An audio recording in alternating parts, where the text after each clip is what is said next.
I suppose when I'm choosing a text, it tends to be something that I would want to say myself. So in that way, yeah, that my musical response to that is very much a personal response to the text.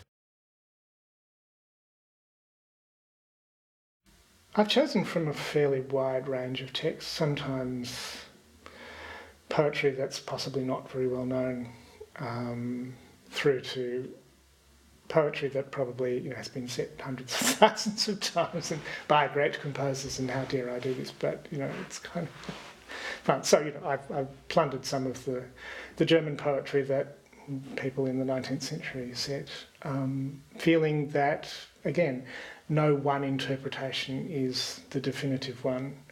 I'm not setting myself up against Hugo Wolf or Schumann or whoever, but just adding to that tradition. And I would hope that people who hear or sing that music get something, have a new experience with something that's vaguely familiar. So yeah, I think there's room for both familiar and unfamiliar texts. Occasionally people will ask me to set particular words. So Robert Mitchell asked me to set a series of Cocteau poems at one point, and which were poems that I didn't know, but which were very beautiful and which I really enjoyed setting for him to sing. Again, that was something that was very personal to him.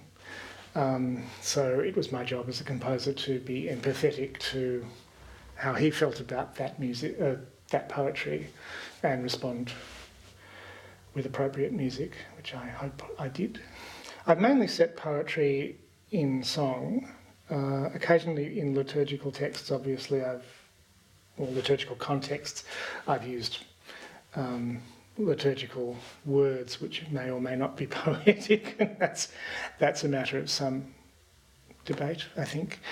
I did write a few years ago a sort of solo cantata for Christopher Saunders, a tenor, with Plexus here in Melbourne, and it was based around the idea of the First World War. And so the text for that, I in fact used a page or so from Sebastian Barry's novel A Long, Long Way. So that was set in prose, describing a particular incident in the life and indeed death of the central character. So it's quite possible to set prose, and it works quite well if one is careful. Obviously, you're setting poetry, you are given a certain rhythmic profile, you're given line breaks, you're given that sort of thing. So one has to think very carefully about the breath and the overall kind of trajectory of the music if you're setting prose, but it can be done and it can be very effective. I think when writing vocal music, I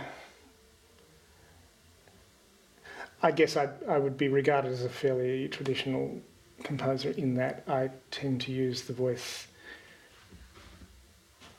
to express verbal meaning as well as a line, a beautiful line in its own right. So I tend to write in such a way that I hope that the text that I'm using is intelligible, because that's what I'm hoping to impart, is my interpretation of the text. And so that has ramifications for how I wrote for the voice. But there is also the idea that by setting text to music, I can indicate my interpretation of the text. Now, that's not necessarily to say this is how a text must be interpreted, and it's not saying this is the absolute final meaning of any particular text, but it's what I hear inwardly when I'm reading something that moves me or engages me, or if I can express that in terms of music that I might not be able to sing but somebody else can, then that's a very fulfilling thing to be able to do.